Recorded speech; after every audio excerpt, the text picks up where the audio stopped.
Hey, welcome to the studio today. Diana here with a book review video. I have 3 books I'd like to go over with you today, so let's get started.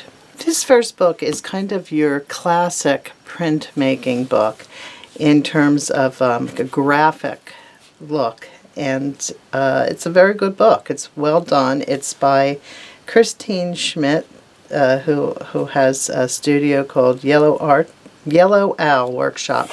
Very, very nice book. So I've marked a bunch of these pages because I think she did a good job in talking about setting up your studio, different materials that you would need. Let's see.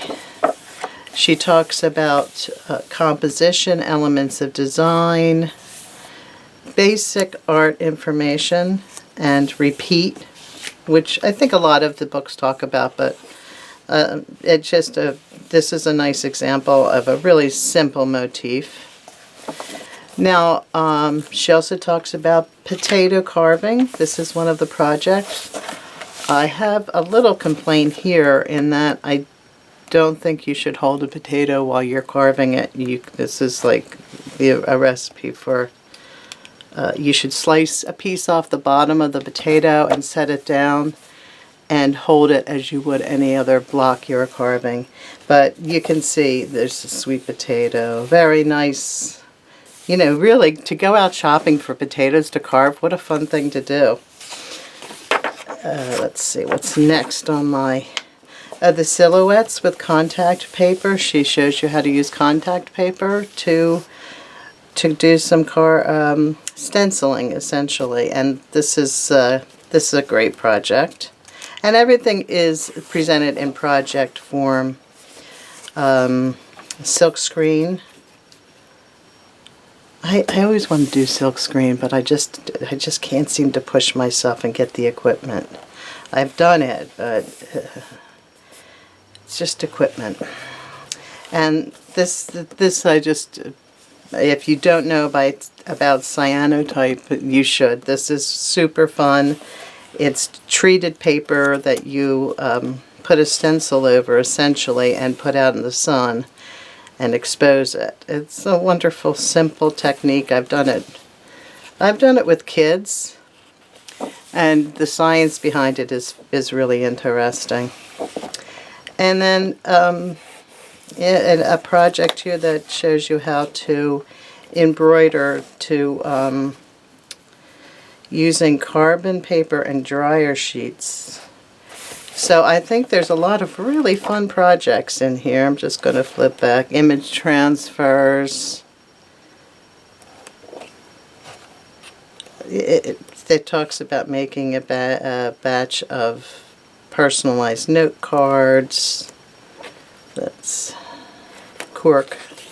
I have a hard time carving cork because I find it very difficult to carve, but you never know. And here's the whole section of cyanotype prints. You can really get some awesome imagery with those. And if you're in Australia, now's the time. If you're in the Northern Hemisphere, you can start to think about it for next season. Print and Stamp Lab from Tracy Bunkers is fantastic fun. It's really 52 ideas for handmade, upcycled print tools. And as you can see, I really have been in and out of this book a lot. And you can simply open it anywhere. I did want to show you these prints. My friend and blog follower, Jenny Pesavante, I hope I'm pronouncing her name right. Anyway, gears and washers. I think they're washers. And glued to a board. And I will show you some more examples of these, but she sent me these, and I love the tracing paper, or maybe it's tissue paper.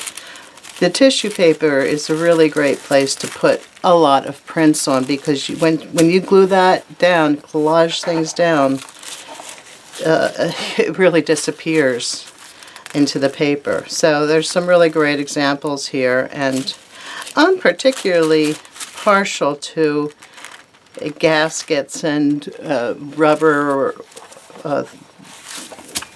things like this, as my father was a plumber and I used to play with this stuff all the time when I was a kid. So I love this. Now, getting back to the book, and I do want to do a video on this. I'm going to be doing a video on this real soon. I have everything set up.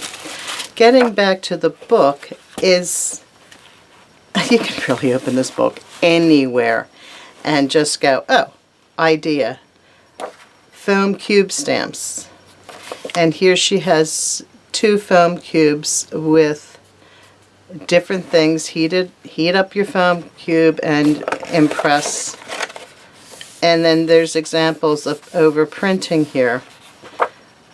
The paper clips are really fun. What is this? Who knows? She is so creative. The bath toys, I love this print. I love this print and the way she's used all these different colors. Oh, carved novelty erasers here. Really fun. Really fun.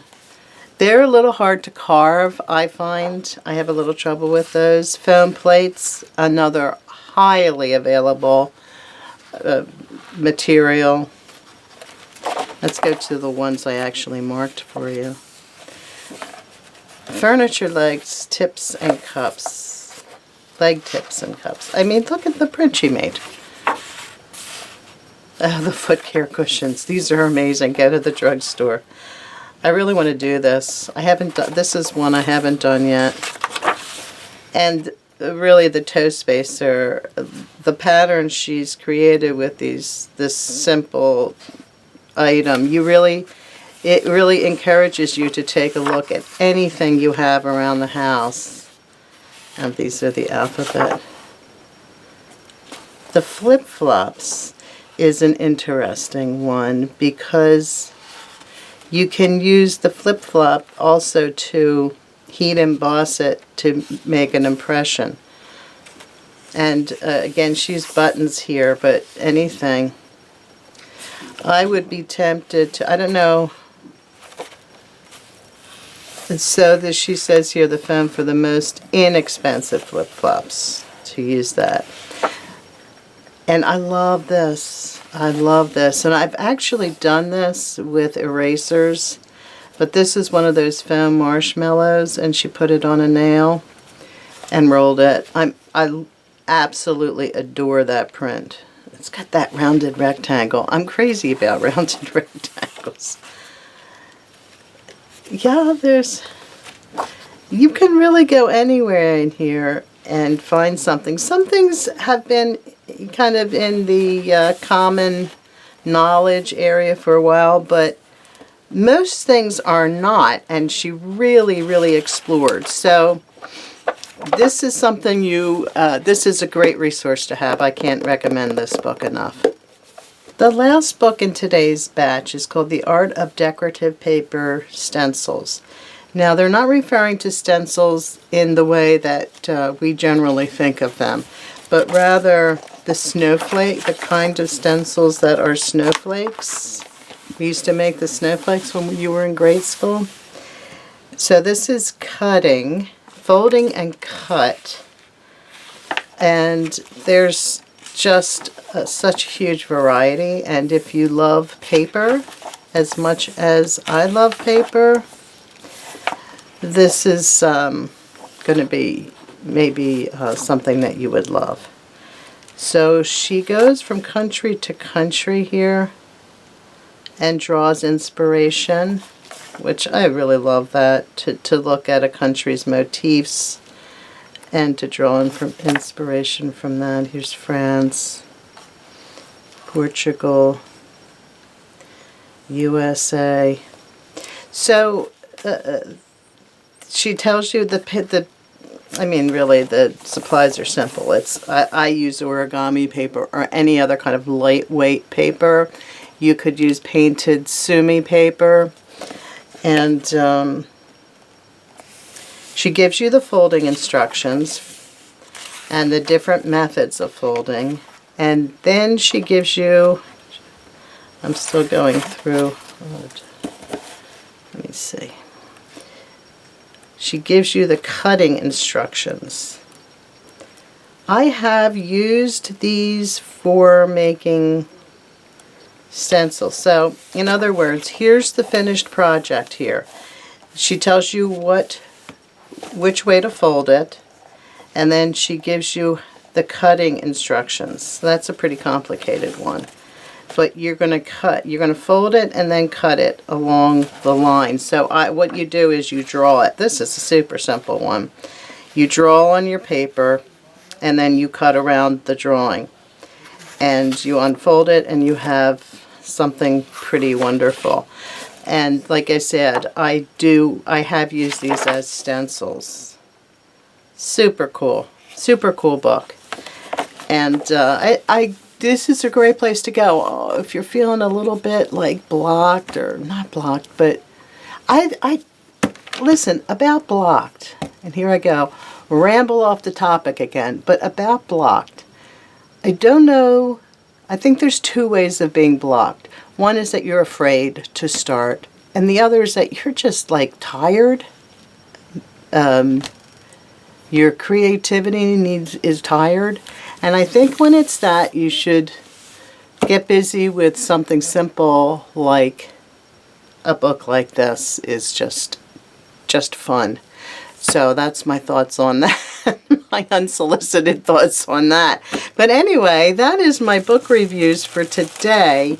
I did want to talk to you about this final book called Notan that I love. It's a traditional Japanese method of design and balancing darks and lights. It's a most wonderful book, but I think I am going to, it talks about placements of black and white, and what I think I'm going to do is do a whole video that will illustrate this. It's fantastic. I mean, I look at this and I feel like a sense of peace. Like that is perfectly balanced, and the repetition and the black shape and the white shape is beautiful. So this book I super highly recommend. It is, I believe, the last time I looked, it is dirt cheap. So I would jump on this. It's if you have any interest in design at all. And I'm going to hold off on reviewing this or talking more about it and do a demo in another video. So in the meantime, have a great day. And don't forget there's some videos popping along the screen right now. If you like this video, want to see more, subscribe and comment down below. Do you have books you like? Do you want them reviewed? Let me know. I will see you soon. Bye.